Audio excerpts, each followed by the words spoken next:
Good afternoon, everybody, and welcome to Fearlessly Authentic. I'm your host, Jody Harrison Bauer, and I'm so happy to have you join me. It's been a while since I've done a live show. I'm so excited, and I'm super excited to introduce you to my guest today. But I want to make sure that if you are new to the show today, welcome, welcome. The show is about overcoming fears and obstacles so you can live your most fearlessly authentic life. And it's not so easy because we always are overcoming some type of obstacle or fear. For me, it was fear. As you heard in the intro, I was always afraid to take risks. I'm still a little scared sometimes, but I think that's part of evolution. If we're not learning, we're not growing, we're not a little scared, we're not growing into the human beings that we want to be. So that is why I named it Fearlessly Authentic. So welcome, and I know you're going to enjoy the show. Please remember to rate, review, and subscribe on all streaming podcast platforms, and check us out on YouTube also. You can find me at Jody Harrison Bauer on all of my social channels. That's my handle, every single place. It makes it really easy. But the fun thing about the YouTube, and I don't talk about this so much, is that people like to see people talking to each other. So check us out on YouTube. Go to Jody Harrison Bauer and subscribe so you don't miss any of the shows. So I think that is it for today. That is my little housekeeping stuff. So welcome, welcome. And I want to welcome Joyce Logan to the show today. Joyce, welcome. Thank you. I am so honored to be on. I love your show. I am so excited to have this conversation with you today. We've been talking about it for years. Yeah. Joyce and I have known each other for a long time, and I'm just thrilled and very honored to have her here today. So I'm going to give everybody a little bit of an intro to who Joyce Logan is, so you can be as impressed as I am. Joyce Logan, Ph.D., is the author of Starving Your Fears: From Panic to Peace in 10 Easy Steps.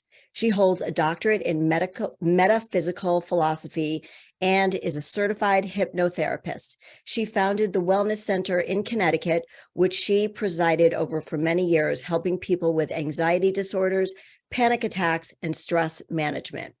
With a dual career in public relations and wellness, Joyce is the former founder and president of Fan Emporium, Inc., a celebrity-based public relations firm where she worked one-on-one with her clientele, which included many top recording artists such as Mariah Carey, Michael Bolton, John Mellencamp, Carly Simon, Kenny Loggins, and Kenny G, just to name a few. With her main goal to help others enjoy their life, Joyce is currently working on a book due out next year about how to easily use the laws of attraction to quickly change your life. Her book, Starving Your Fears, is in its second printing worldwide. She has co-authored several books and was interviewed on many occasions by the New York Times, Wall Street Journal, and featured on numerous TV shows and national magazines. Joyce continues to inspire and help those struggling with anxiety and stress. She also works along with companies utilizing her public relations skills for their business growth. She is the owner of Joyce Logan Productions in Connecticut. Phew, when you hear that, Wow. does that blow your mind sometimes? Who is that person? Who is that person? Right, exactly. Like, where did I find her? So you have had a wonderful career. You have been helping. It seems like at the foundation of who you are is to help other people. It is. I didn't realize that until the last few years when I thought back on my life. And I was doing that when I was 12 and 13 years old. I had a really dear friend who got caught up with drugs because of her boyfriend, and her parents forbid all of us to see her. She went to Silver Hills in Connecticut, and gosh, I just love that girl so much. And I wrote her a letter, and I don't exactly remember what I wrote, but I hand wrote like this 3-page letter. And I remember saying, please focus on your goals for the future because you have so much to live for.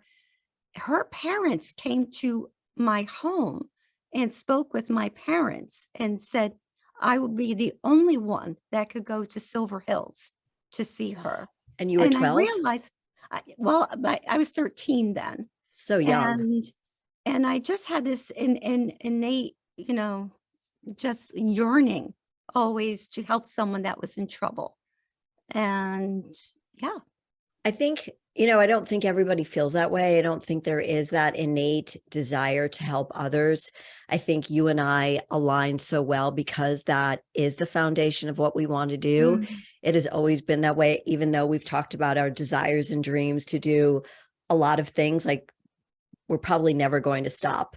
Not that I'm comparing myself to you, but it's just, I think we're cut from the same cloth in that sense. And I understand, really, really understand that desire to want to help. And, some people try to fake it, and obviously it comes off very unauthentic. But with you, you are really the true deal here.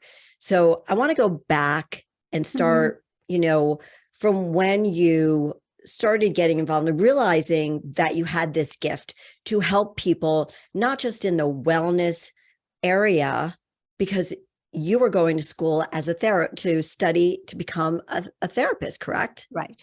Right. And then you found yourself working at a radio station. So take us through Yes. that journey. Yes.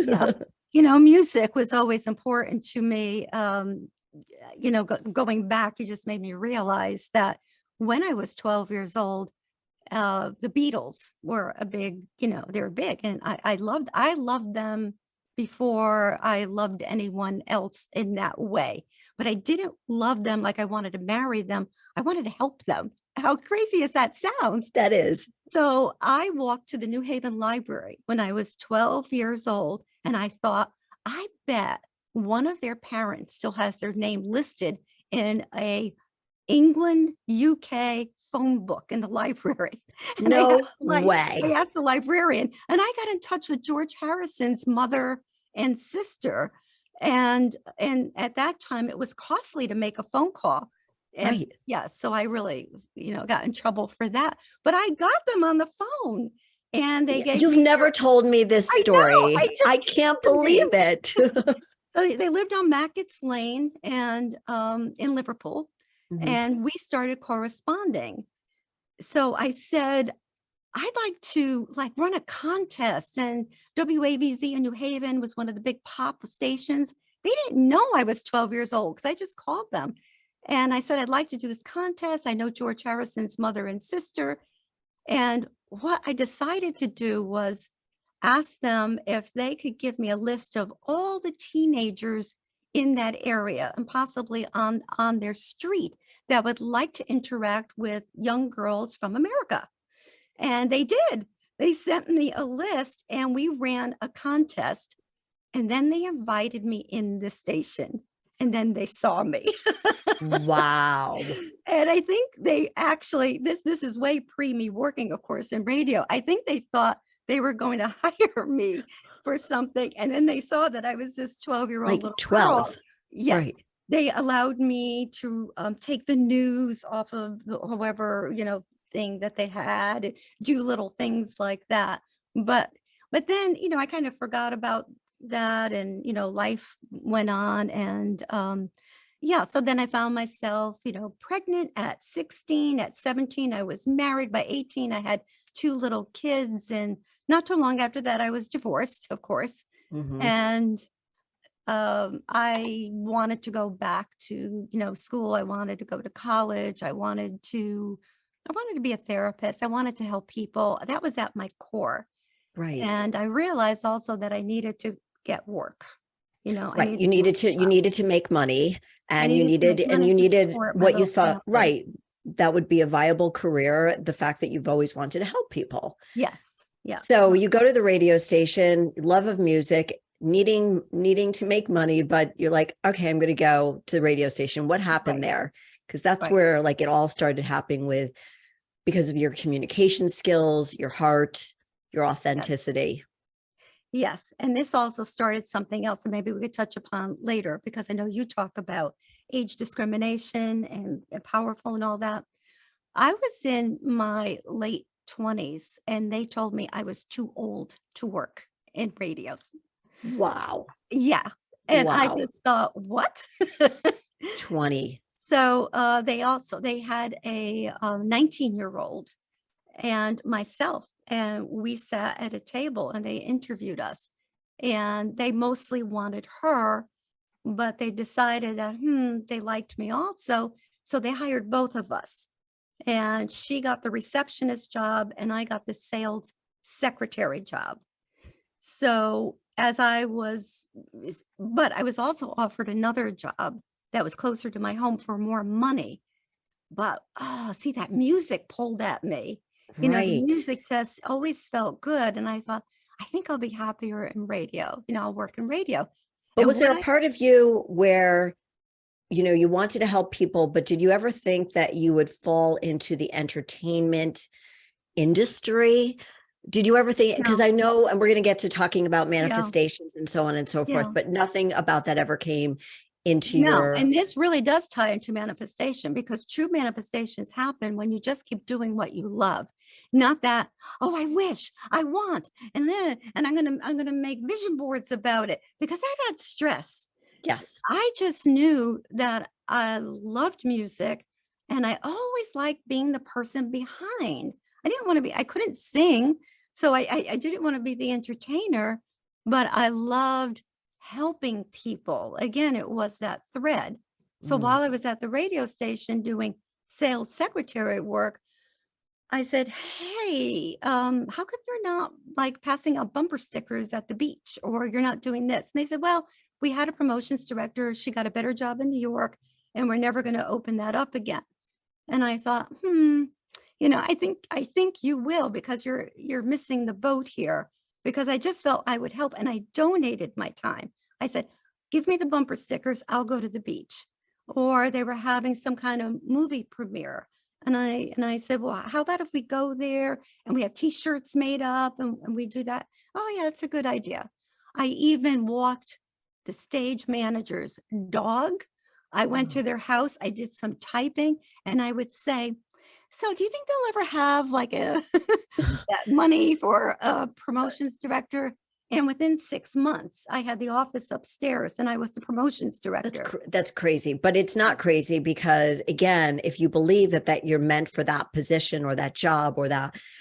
that relationship, it does happen if you keep just believing in it. And it's, for some people, it's a mantra. Some people feel like they have to say that every morning. You and I have talked about these things when we've both gone through some tough times, saying certain things to ourselves. But I think it's this for me, and I'm wondering about for you. For me, it's like this inner voice that talks to me. Yes. I don't necessarily have to say it out loud, but when I'm getting my coffee in the morning, I'm thinking to myself, yep, I see myself, on a private jet, on talk shows, something like that. And it's like a vision. It's just sort of like that vision, bolt of lightning. And I'm wondering, like, for you, does that happen with you as well? Yes, 100%. Yes. Because after that, I did go back to school. I was going to school at night. I was doing the evening classes, but I have to say, yeah, to get my PhD took me 18 years. Wow. Because I was very involved with my work, and whatever I get involved with, I immerse myself in. You do. And one day, as I was sitting, putting on my makeup, watching MTV, getting ready to go to the radio station, I saw a video, and the music video was Journey. But there was this one clip.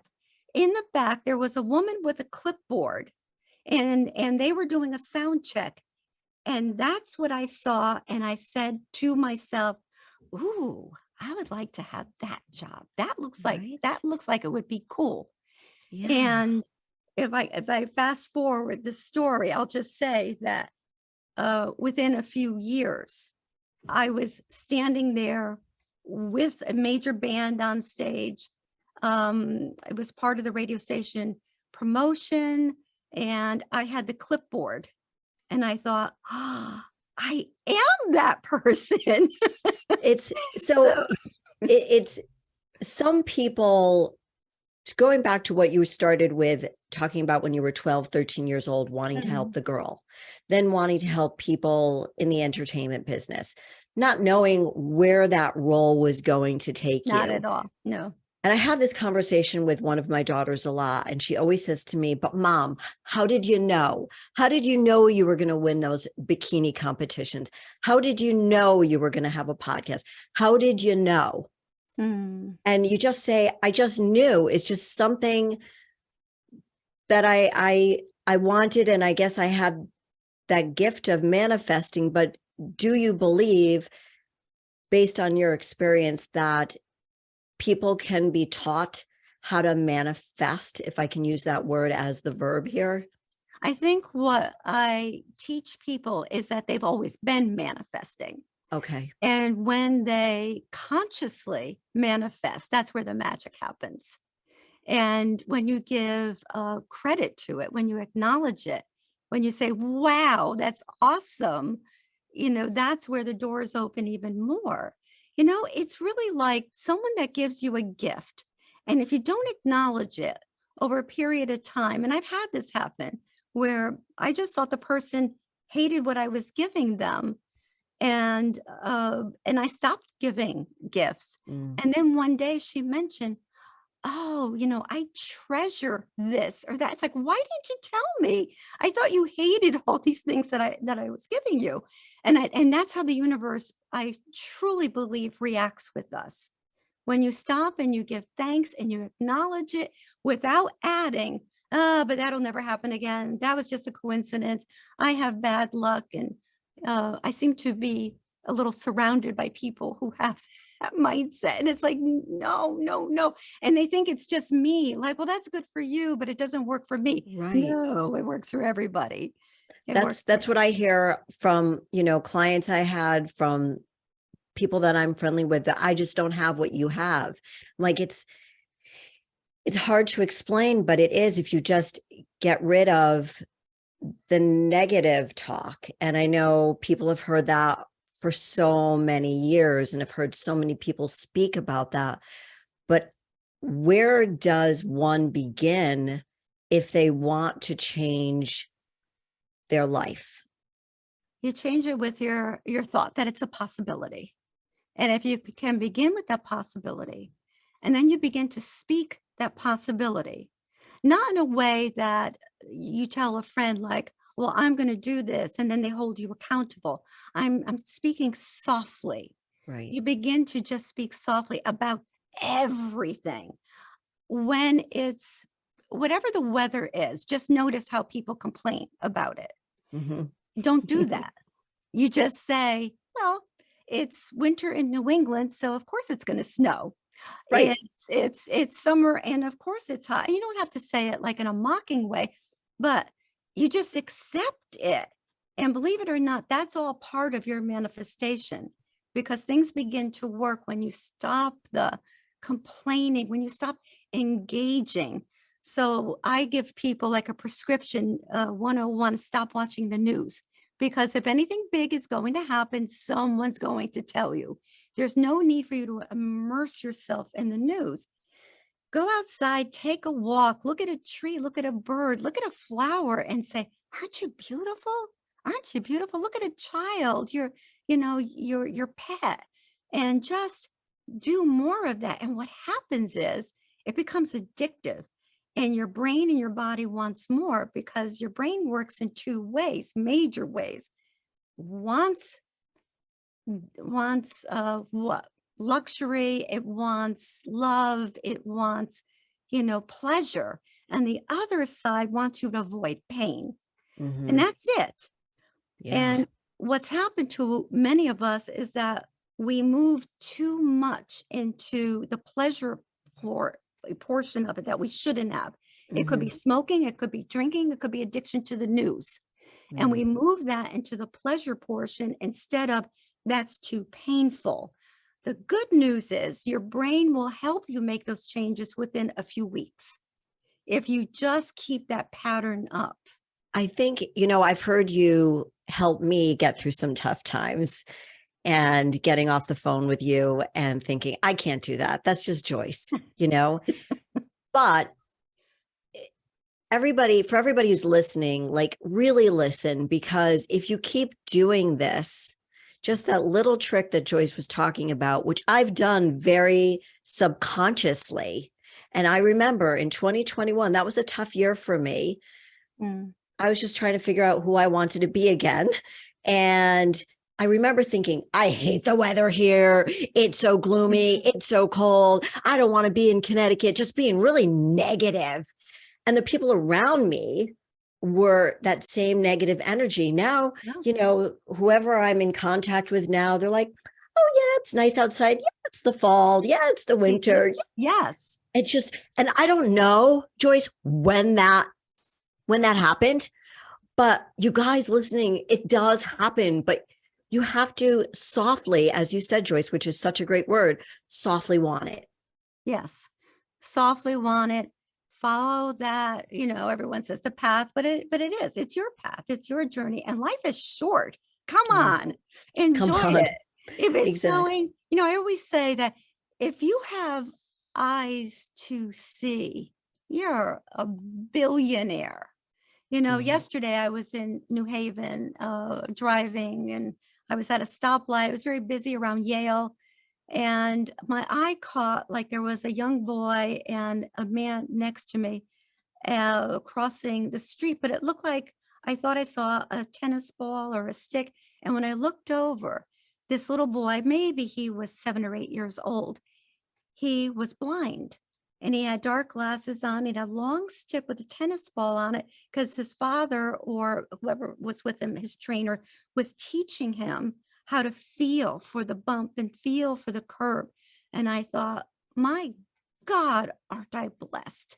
Aren't I blessed that, that I can see and have ears to hear and legs to walk on, and whatever you have that's working, bless it, be thankful for that, because you get so wrapped up, like, oh, I wish I had that house. I wish I had that car. I wish I had that, lover, I wish I had this, instead of saying, the paradox of all this. And I just want to say this because this is so important. The paradox of getting what you want is you must love where you are right now. That's so hard, Joyce. You've That told me that 100 million that times. is the key that opens the door. And it sounds hard, but so easy too at the same time. It Now, does. It does. I don't want your listeners, though, to think that I was born with this golden spoon in my mouth and I just got this. No. In fact, I had relatives that used to ask my parents why I was so sullen all the time. Really? I was an angry teen. I was angry at everybody. I hated, my parents at one point. Everyone was so stupid. And I just didn't want to be around. I can't imagine that, you being sullen. But what I really want to tell everyone is that I went through a very tough time where Jody, I lost my home, because my husband lost his business because he was diagnosed with Alzheimer's. And that is a death sentence, and it's a long death sentence. Yes. And I went through probably the darkest time ever in my life. I also have 2 children. Well, I have a son with autism, and I take care of and have custody of my grandson who has autism, not from that son, but from another son. So it's not like everything is easy breezy. Oh, it's easy for Joyce to do that. 2020 was so tough because my husband could not go to a hospice or anything. We were in the beginning of COVID, and people were dying in nursing homes and places like that. So I'm not a nurse. I never wanted to be a nurse, but I had to learn to do things that I never wanted to do. And by the way, Joyce is all of about 5'2" and weighs about 100 pounds. So she's a tiny little human. 5'2.5". I want that. 5'2.5". Okay, I'll give it to you, girlfriend. But during that darkest time, and I felt like I was losing myself because I had lack of sleep. When you're dealing with someone with Alzheimer's, their time schedule becomes your time schedule, and crazy stuff happens. So I just remember just closing the door in my room and saying, I have to find something to hang on to that I love, that brings me peace. And it was wintertime, and I went out and I sat on my porch, because this was like February, March, where it was happening. Right.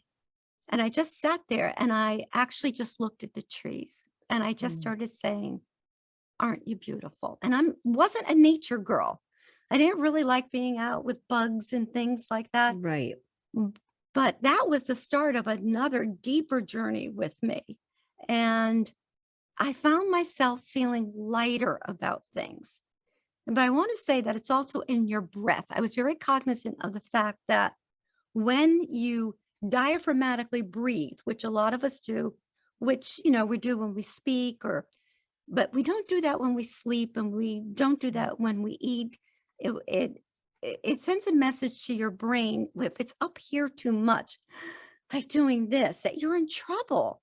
So your brain starts to send out, all these hormones to make you run, like, adrenaline and cortisol. Right. Because back in the day when the cavemen had to run to fight, you actually fought or you ran. That fight or flight is something real that's still hardwired in our brains. But because we're not hopefully beating someone up and we're not running for our lives, the brain doesn't know the difference, and it keeps sending you all these hormones that make you then have a panic attack. Mm. But when you can move your breath down to your belly, like a dog does, and any animal when they're just lying there, their belly's going up and down. In fact, the Yes. only time they're in distress is when a dog is barking, or a cat's meowing because it's hungry, or you watch a little toddler's belly. They're belly breathing unless they're crying. So when we Yes. get our breath down to our belly, it registers to our brain that all is well. You couldn't have a panic attack if you're belly breathing. It's impossible. So you just need to think of yourself like a Raggedy Ann doll in a chair, and then you could feed yourself positive thoughts, positive I things. I love that. I don't think you've ever shared that with me, and that you gave great visuals. So like watching my dog breathe, having little Mm, children at one point, they're grown adults now. But even, I have found myself at when sometimes when I introduce my guests and I'm reading their bios and they happen to be long, I always practice the bio, but then I start getting nervous that I'm not going to say something right, or I'm going to mhm. overread something. And it even happened today because I was practicing your bio, because I'm not going to just open up my phone and start reading it for the very first time. And I couldn't catch my breath. And I realized, okay, Jody, slow down your talking, slow down. You've done this 100 million times, but it still happens. And I noticed that my breath was up here Mm, and not in my belly. So yes, I've noticed that when I've gotten nervous. right. Well, Yeah. I'd like to go a little more into that. I don't know if we're, Yeah, we have taking we a have break. like another minute or so before Okay. yeah, Let me so give you a couple of little tricks for that, okay. for everybody that they can do. One is, if you're in traffic in the car and you're late and all that, because that certainly happens to me, I close off one nostril, just like I'm leaning on the door. When you close off one nostril and take a breath in through your nostril, you will automatically diaphragmatically breathe. That breath will Yes. go down, right? And I do that a couple of times on one side, a couple of times on the other. And the other thing that I say to myself is everything is working in your favor. Mm. Everything is working out just the way it should. And it just calms you down, just takes the pressure off.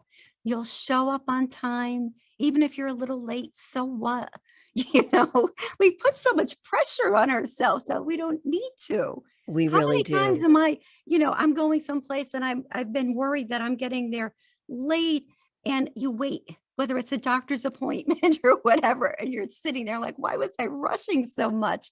And that's what we tend to do throughout all of life, especially those of us who tend to be worriers. And I think caretakers can be worriers because you do want to do things right. And then you learn in life when somebody says to you, like someone said to me, Joyce, you can't fix them.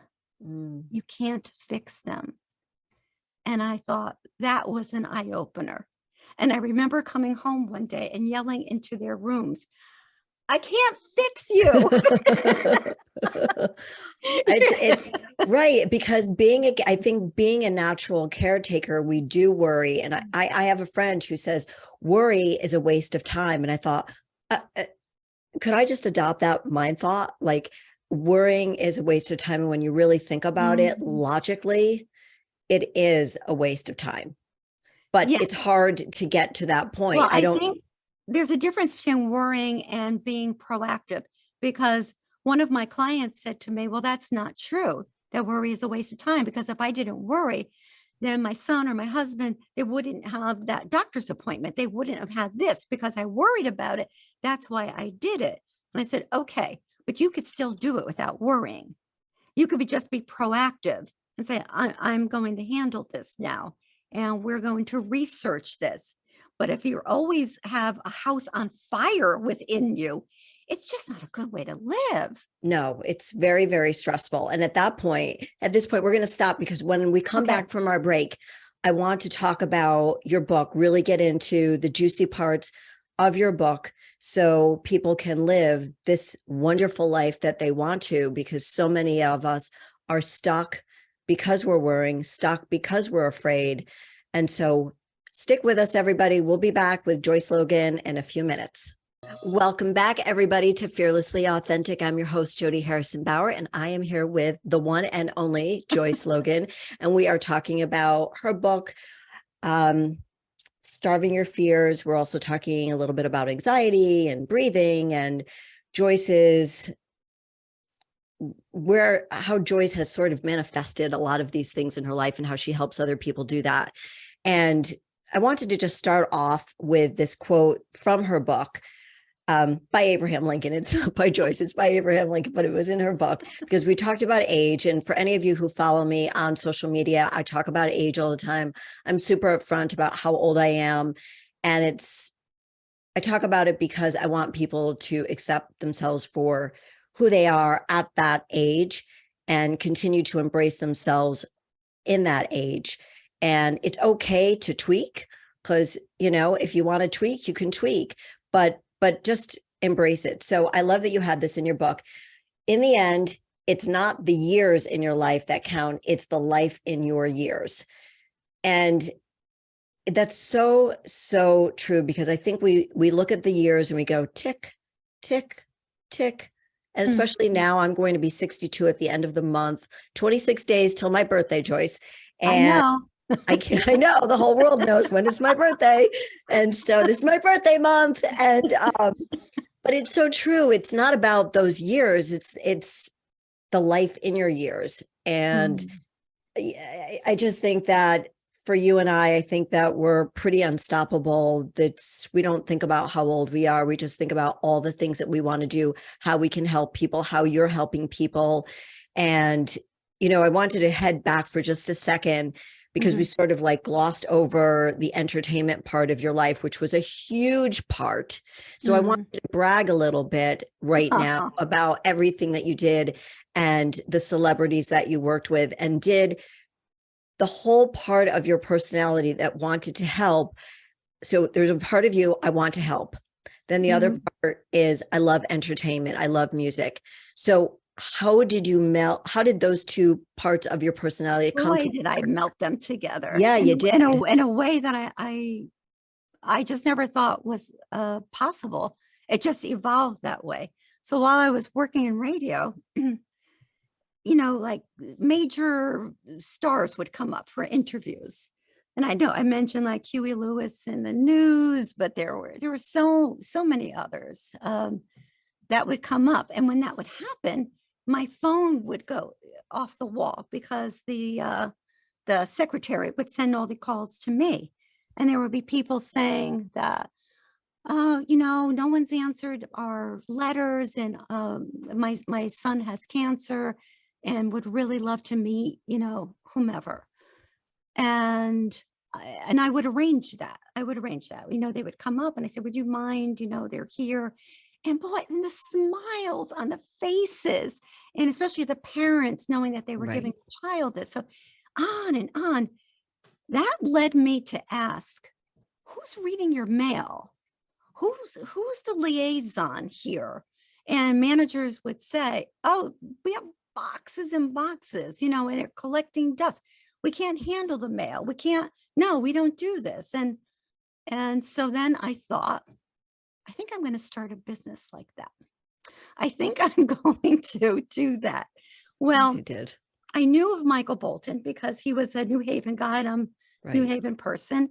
And he was coming up for an interview of his first solo album.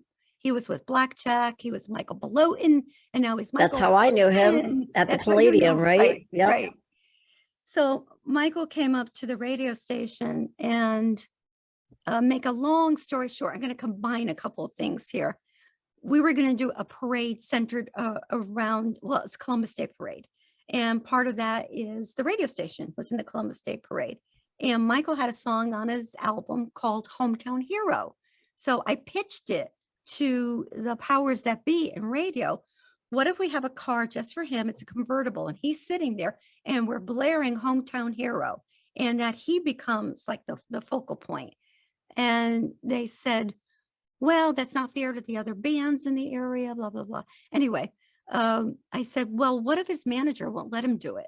And Kate, you know, unless he's the only one. So they said, well, if they say that, then he'll be the only one. So I called his manager, Lewis. I said, Lewis, you don't want Michael to be in a parade with other bands, do you? And he says, well, no, I'd rather have him alone. Okay, thank you. So there you go. So anyway, Michael's supposed to do a bunch of promos for that. And the news director was going to do the promos where he would say, you know, listen to us, I'll be at the parade, all coming up. Right. So I went to the news director and I said, can I do the promos with him? Let me do the promos with him. So he taught me how to do the machine. But when Michael was there, he said, I have to get to the train station. I have to be in New York. And I said, oh, you know, don't have anyone drive you. I'll drive you. So I took the machine. It was a big machine. You're so bold. No, it was just like it's natural instinct. Like, right. I know. I could do it. Well, what happened was, and talk about just the synchronicity or you know, the laws of attraction, all of that. We get to the, he said, let's not do it at the train station. Let's stop in this parking lot because it's quieter. And I can't get the machine to work because I really thought I paid attention. This thing was not working. And then he said, let me see if I can try. He's trying. He finally fixes it. But guess what? He misses the train. Oh, no. The next train won't be for another hour and a half. And he says, you know what? Let's just go, have some coffee, maybe get something. So we get something, we sit back in the car, and my heart is just beating out of my chest. I'm thinking, I have to say this to him. I'm going to sound like a crazy person. And I said, you know, Michael, I was thinking, I'm going to start a company. And I'm going to be like the liaison with the fans, and I'm going to do this and do that. What do you think? Now, he was still a struggling musician. He's living in a rent with 3 little girls, you know, and his wife. And he looked at me and he said, yeah, it sounds good, but you know, I can't pay you. And I said, no, because money was never the object. Right. And I think that's what always propelled me forward. I never went for the money. I went for the feeling. I went for like, what do I love to do? And I said, no. Like, no, we'll figure this out. So slowly it evolved that I would go into New York. I would sit on a Sunday and I would gather all the names from Michael's manager, Michael's brother. And I started to, you know, there was no online then to go reach people. Right. So I started just writing everything. And then I would call people like, he's going to be in Florida, you know, when you're in Florida, just want you to know he's going to be at this club.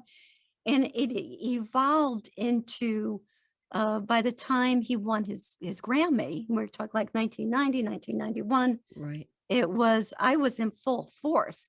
And I also had other clients coming to me because they would sit with Michael's manager, Lewis, and they'd say, you know, Mariah Carey, she's just starting out. She's getting like all this. We don't know what to do with this. And he says, I got the girl for you. why don't you call her? I think Joyce can handle that. That's I was amazing. working though. That's I'm working and I'm amazing. doing stuff and I'm saying yes. And that's the important thing too. When you Right. feel it, I Say didn't yes. second guess. I said yes, and I'll figure it out. Yeah. And that's when people get stuck in that. Am I ready for it? Am I ready? Am I ready? And am I Yeah, you're ready? never going to be If ready if you think we're never right. ready. But if you have that feeling like this, I have been put in the right place at the right time. And as afraid as you were to like say to Michael, I have this idea. Yeah, he didn't really know me. He only knew Right. from seeing me, or no, he never had like a sit down conversation with me. So, Crazy. It's crazy. Thank you for sharing that story. I love it. I love it. Love it. but I Love it. also want to add just one more thing to that. I did run this business plan in my head, not on paper, by a CBS executive and even Jimmy Koplik. Jimmy Koplik has, Yep. like all the shows and events and everywhere. And both of them said to me, don't do it, because I'll tell you what's going to happen, Joyce. Mm, If you do this, you'll make it successful, but the record company will take it over and they'll just, you'll be gone for all that work. I took that in, I sat with it and I went, I still feel like I need to do this. So I'm going to keep doing this until they take it away. I was kind of like the bumblebee that aerodynamically is not supposed to fly, mhm. but I didn't pay any attention to that. I just kept flying. And I did that for 21 years until I sold the company, because by then I needed help. I needed help online with ticketing and, Things were things changing. like that. Things are changing. Things were Yeah. definitely changing. So for people who are struggling with the same thing, they have a great idea. They want to go with that feeling, but they're scared. That's, how I want to go through a few steps in your Sure. book, but how would you talk a client, a patient, a client through getting over that fear of going with that I call it a gut instinct / Right.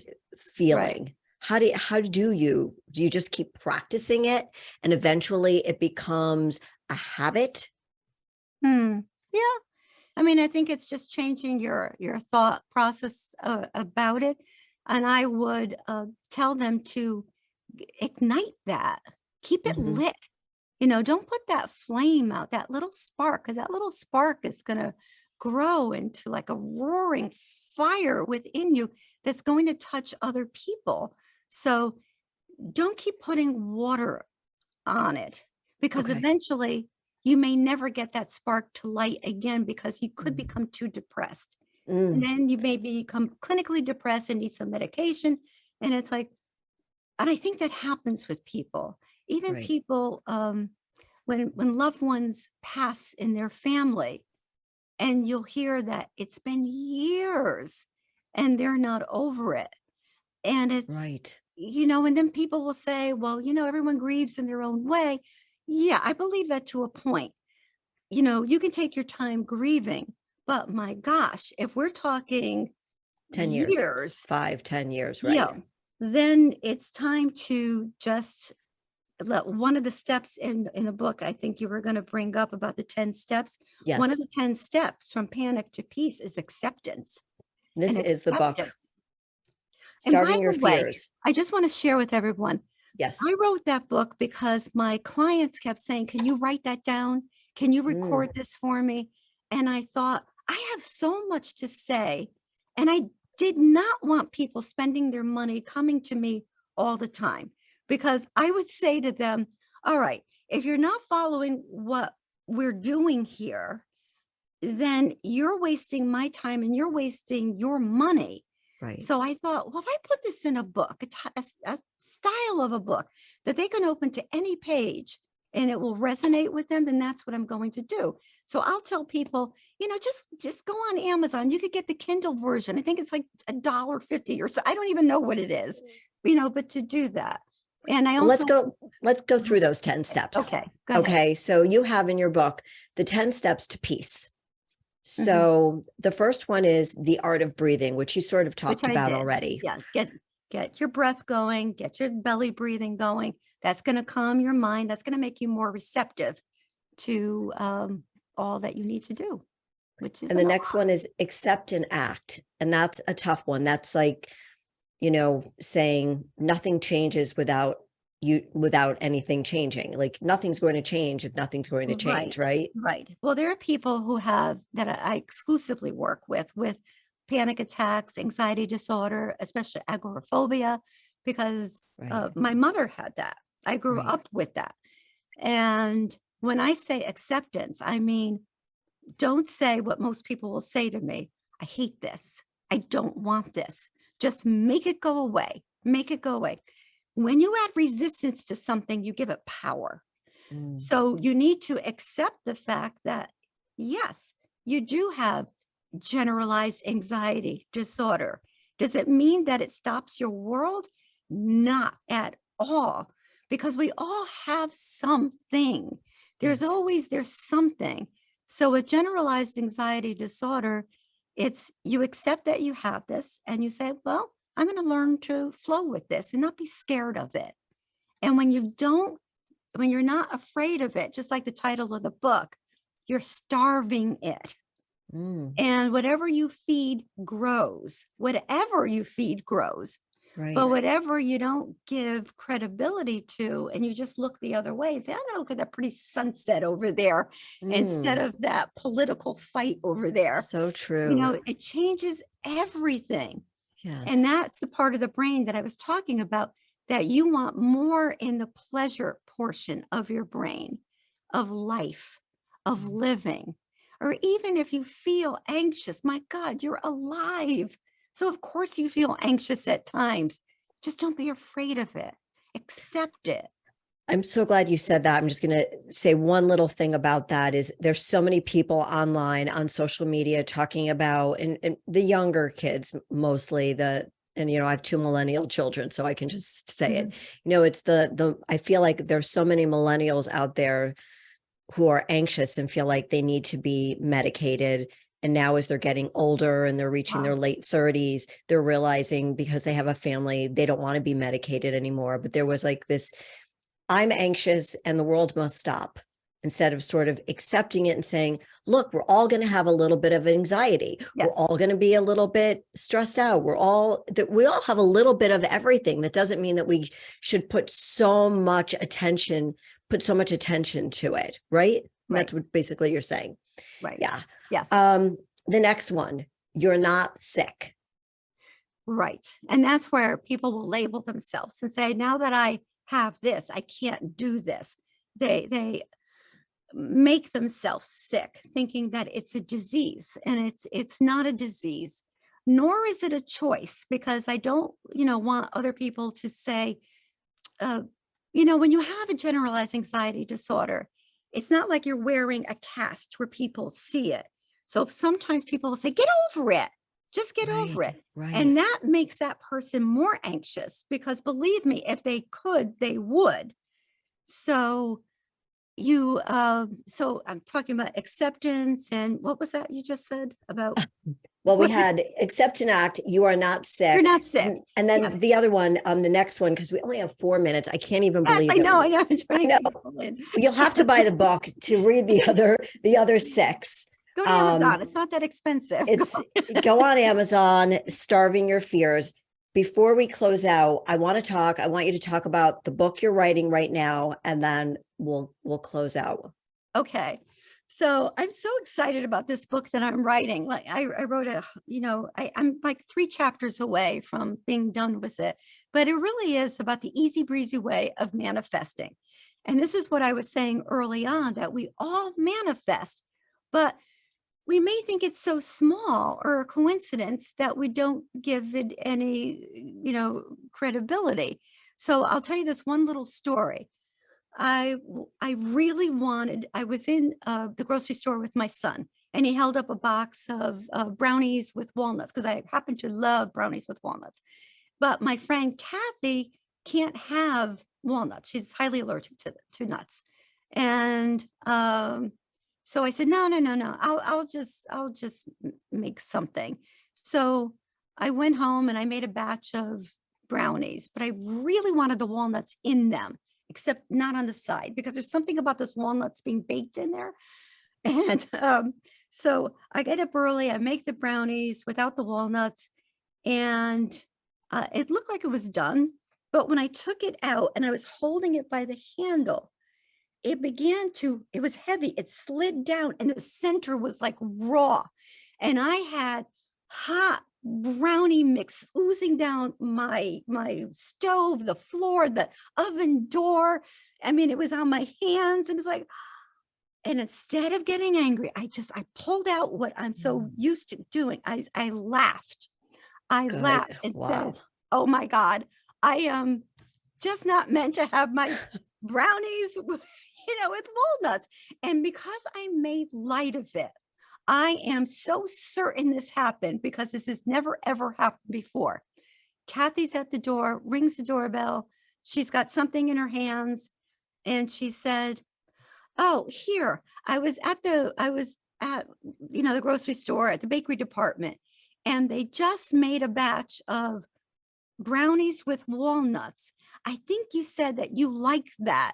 So I got it for you. Now, she's the type of person who wouldn't even go near it because it has walnuts in it. And she handed me this box of brownies with walnuts that were so delicious, way better than I would have made. And I just said, thank you. Thank you. And it's acknowledging those little things that happen, where the universe is giving you a gift. That law of attraction. Acknowledge it. Yes. Yes. Yes. Just remember that whatever you say, you're attracting. So when you say, I don't have this thing, I don't have someone in my life, I don't have a job that I like, it mirrors back to you. It's like a boomerang or an echo, and it gives you more of what you don't want. And you may think, well, that's stupid, but no, it's the greatest gift you've ever heard, because that means you can switch it. You can flip the switch and say, I love when I'm in love. I'm so glad you said that. I'm so glad you said that. It's so true. It really is. I just, yes. We have like 20 seconds left now. Okay. Right. Okay. So I have to ask you this question. Yes. What does fearlessly authentic mean to you? We have 15 seconds, Joyce. Okay. Fearlessly authentic to me is feel the fear and do it anyway. Love it. That's it. That's Feel it the fear. in a nutshell. Don't be afraid. Well, you're not sick. You're loved beyond belief. I love you. Thank you for being on Fearlessly Authentic. And thank you, everybody, for listening today. Joyce Logan, thank you. We can find you at Joyce Logan. JoyceLogan.com. JoyceLogan.com. And until we meet next time, have a wonderful, wonderful Fearlessly Authentic week. Bye, everybody. Thank you. Everyone. Thank you, Joyce. Bye. I love everyone.